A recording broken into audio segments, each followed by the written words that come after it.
যদি জবানকে নিয়ন্ত্রণ না করতে পারে রোজার পরিপূর্ণ হক আদায় হবে না। রোজা রাখা অবস্থা যদি আমি গালিগালাজ করি, মিথ্যা কথা বলি, অমুকের মারে তমুকের মারে গালিগালাজ শুরু করলাম, মিথ্যা কথা কইলাম, সুন্দর করে একজন আমারে কিছু কথা কইল, মনে কষ্ট আর কষ্টে কই কি মনটা একখান হাতল করলো, কিন্তু আমি বেচারা যা আরেকজনের কাছে কই মেরিয়ে শুনছো অমুকে তোর নামে এমনি লাগাই। এতে রোজা রাখি যদি জবান যদি কন্ট্রোলে না থাকে, এবার যদি হয় তাহলে রোজা হবে কিন্তু হক আদায় হবে না। এলা রোজার জিব্বা রোজা কি, রোজা রাখা অবস্থা মিথ্যা বলা যাবে না, কারো গীবত করা যাবে না, হারাম খাওয়া যাবে না, গালিগালাজ করা যাবে না।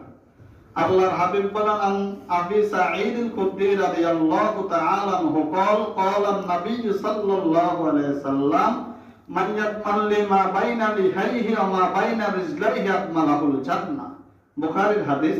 হুজুর বললেন যে উম্মত দুই জিনিসকে হেফাজত করবে, জিহ্বা এবং লজ্জাস্থানকে যে উম্মত হেফাজত করতে পারবে, কন্ট্রোলে রাখতে পারবে, আমি নবীজি হাসরের ময়দানে ওই উম্মতের জন্য জান্নাতে জিম্মাদার হয়ে যাব। জিহ্বা তাহলে জবানে হেফাজতের দরকার আছে নি? 30 পারাটা আছে আজকে হুজুরে পড়ছে, ওয়াইলু ইয়াউমা ইদিল লিল মুকাজ্জিবিন, যারা মিথ্যাবাদী এদেরকে আল্লাহ ওয়াইল নামক দোষর দিবে। একটা সত্য কথা বলতে সময় লাগে না, কিন্তু একটা মিথ্যা কইতে হলে অনেক মিথ্যা কথা সাজাতে হয়। মিথ্যাবাদী যারা তাদেরকে আল্লাহ কি দিবেন? ওয়াইল নামক জাহান্নামে দিবেন। 63 বছর জিন্দেগিতে যারা নবীজির দুশমন ছিল, শত্রু ছিল, তারাও স্বীকার করছে। 63 বছর হায়াতে জিন্দেগিতে রহমাতাল লিল আলামিন একবারও মিথ্যা কথা বলে নাই। সে নবীর উম্মত হই আমরা এমন লোক আছে দৈনিক 1000 বার মিথ্যা কথা বলে, 1000 বার মিথ্যা কথা না হলে তার হেডের ভাত হজম না। তো নবীর আদর্শ কি আপনার ভিতরে? তাহলে জবানের হেফাজত করতে হবে। ইয়া আইয়ুহাল্লাযীনা আমানুত্তাকুল্লাহ, হে ঈমানদারগণ, ইত্তাকুল্লাহ, আল্লাহকে ভয় করো, অকুলু কাওলান সাদীদা, খবরদার লাগাম ছাড়া কোনো কথা বলা যাবে না।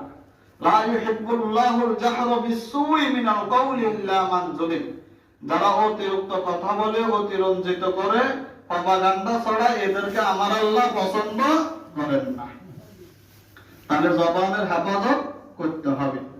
2 নাম্বার যে অন্তরের হেফাজত, কারণ প্রত্যেকটা গুনার ফ্যাক্টরি হলো অন্তর।